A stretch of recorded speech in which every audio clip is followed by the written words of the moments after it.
It seems like the de-escalation efforts here seem to be working as many of the folks are moving away. Yeah, Tim, you've been covering this for us, and you have been speaking with people. That sometimes in live coverage can be a little bit dangerous because you don't know what people are going to get on live TV and say, or if they're going to be cussing or whatever. But you have been speaking with a lot of people out there today. What is their sentiment? What have they been telling you about why they wanted to come out, and even the energy in the crowd? What can you share? So listen, there's a lot of folks here who are deeply impacted by these immigration policies, by these deportations from ICE, and just the way the Trump administration has gone about it. There's a lot of fear, there's a lot of concern, and it's more than just personal. It's your family members, it's your cousins, it's your aunts, it's your grandparents. These are people that they're genuinely worried about out here. And a lot of them have said the same thing, as we want to be the voice for them. Because some of them have been deported, some of them are under threat of being deported. They're not willing to come out here, so they want to be the voice of those people, their loved ones, their family members, their friends, and that's the reason that they came out here. Like I said, they're very passionate about this as well. They want to be known that they are not taking this lightly. They want their voices to be heard. Many of them understand that this may go nowhere when it comes to the Trump administration and Washington hearing their concerns. But there's also a sense of community that I've talked to a lot of people about here. People who said, listen, it's not just Mexican flags out here. There are a lot of countries and a lot of families of folks who are impacted by this, and together to see this crowd, to see how riled up and pumped up people are out here, makes them feel like there is a community and that there is purpose and impact in what they're doing out here. And I think that's why you're seeing such a, as I put it, lively crowd out here, because it's not just a policy that just happens in thin air. This is a policy that's happening to family. This is a policy that's happening to friend. I do want to get a look at more LAPD coming in here as well. Those sirens going as they bring more officers to this area.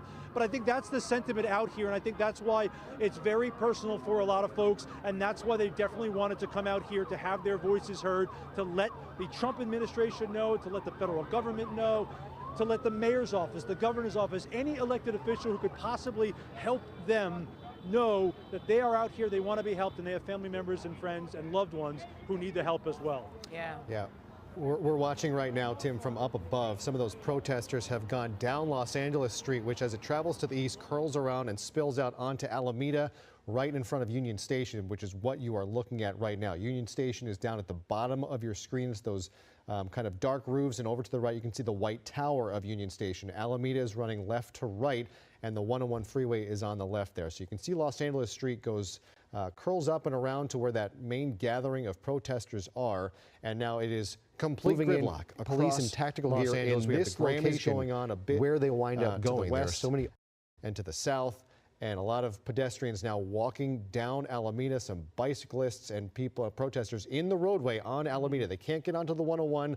They're spilling now into the side streets and disrupting traffic there as well. Yeah, so just an interesting situation playing out right now. And we did just see from that live image on the ground that Tim showed us of more LAPD officers moving in. So while he mentioned maybe there hasn't been an official dispersal order from those SWAT units that came in, or tactical units that came in, maybe that is about to happen shortly, and that's why the additional officers and resources are being brought in. But again, great point that Jory highlighted a bit ago is that once these this crowd and these protesters, demonstrators are asked to disperse, where do they go from there? And then what impact does that have on traffic in the area? What impact does that have? Because we've seen it happen in the past. Maybe there is a dispersal here, and then 5 or 10 minutes later, you know, the group has popped up at another intersection, and then the protest just continues into the night. So certainly something that law enforcement has to figure out before they order this group or any group to disperse is what are the next steps that happen after that, and how can they kind of get ahead of that to make sure that everyone is safe, not only these protesters, but also the drivers who now have to, you know, keep an eye out to make sure they're not, you know, possibly hitting somebody. I mean, these individuals are walking, as you mentioned, just in the midst of traffic right now. Yeah, I believe we've swung around. Is this still Alameda and Arcadia? If I can get some perspective, I see the 101 freeway is off to the right.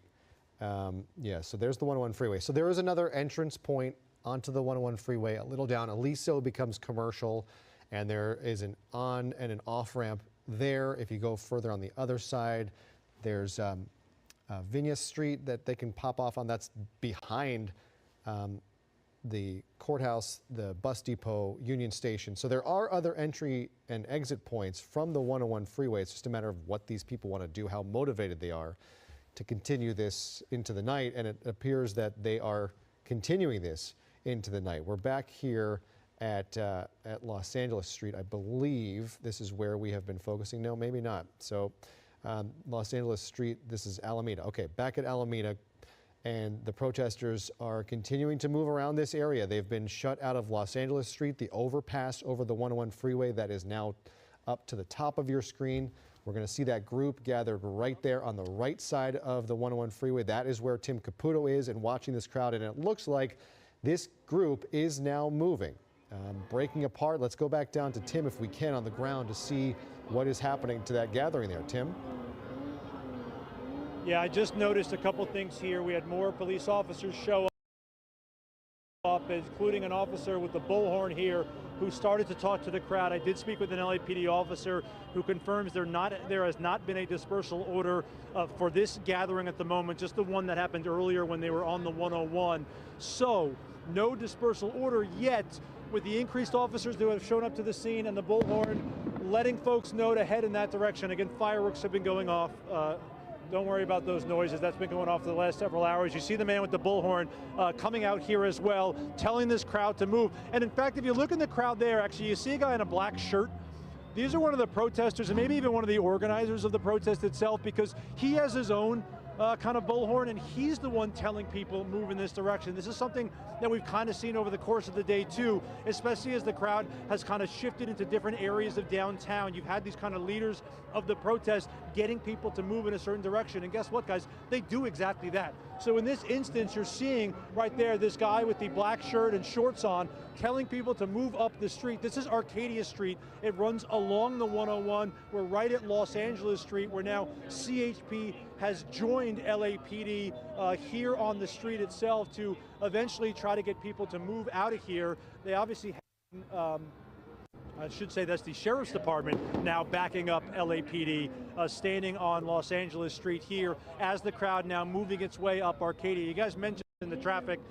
Saying it's a mess is the understatement of the century. It has been a problem all day long, as many of these protesters have been not just on the 101, but many of these streets in downtown LA. And real quick, I want to show you in this direction as well. They've shut down Los Angeles Street and Aliso halfway up the street as well. So LAPD has come in to try to manage the traffic situation, which was a bit scary at times because cars were moving as protesters were moving physically on the street as well. They were moving slow, albeit, but they were moving around at the same time. Obviously now the group moving its way up the street, up Arcadia Street. Where they're headed is unknown, but as you guys mentioned, some were going down towards the train station, some were moving to this square about a block away. There doesn't seem to be a specific rhyme or reason, and because there are several thousand people with separate groups of hundreds of here, hundreds of people here, they may be just kind of going with the flow of the people as they're moving, so there might not be specific purpose to it, but obviously, at least when it comes to this intersection and this kind of tense back and forth that lasted easily 15, 20, 35 minutes here, this has dissipated, at least for the moment. I'll step out of the frame, guys, here just as welcome back in here to Live Now. Okay, Tim, we'll take a look and see what these officers are doing now, whether they're just shutting down traffic or whether they're moving in now to make arrests. Anytime you see police in tactical gear with movement like that, they do have some intent, a specific purpose, and it's likely not good for anyone on the ground who is not supposed to be there. Are you able, we only have about 45 seconds left in this broadcast, but are you able to hear what the police are announcing on the ground, Tim? Are you still with us? Yeah, give me 1 second. Actually, he moved farther down, and because we found ourselves on the opposite side of police, I can't hear on the opposite side, but he's clearly getting them to move out of the street and off the sidewalk, is at least what I heard on this corner here, is you have to move, you have to move. Yeah, okay, we'll see how they proceed here, the police. Tim, thanks, great job in a, once again, difficult situation, so we appreciate your hard work there on the ground. We will continue to follow this situation. It's been going on for hours. All day began this morning. Protests continue in downtown Los Angeles. Yeah, we will continue to follow this evening and break in if necessary. This peaceful protest continuing tonight in downtown Los Angeles against the Trump administration's deportation policies.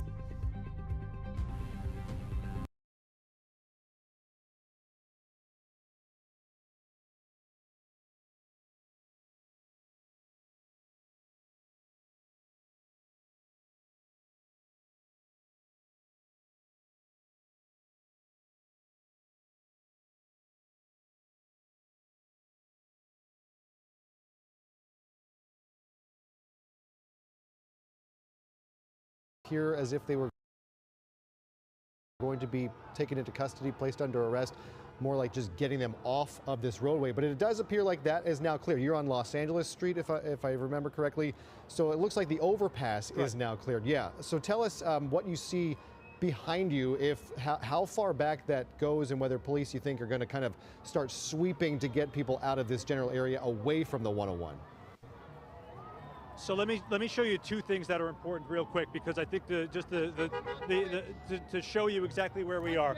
Let's go over in this direction here, right? So we have the road that runs along the 101 as well. You see all those orange flashing lights, yellow flashing lights. I know obviously it's a little bit dark out here, but just to give you a sense, that's Aliso Street, right? We were there at 6 o'clock. People were blocking the intersection there, and we saw this huge swarm of LAPD kind of come up that street to try to dissipate the crowd. And guess what happens? You move the crowd from that location, they end up at another location. And because it's been so packed over here, they were able to essentially block this entire intersection here, and that's where they have been sitting for the last 5 or 10 minutes or so. If we turn back around real quick, you can see police, LAPD has gotten a good control on trying to block traffic. For the entirety of the afternoon we've been out here,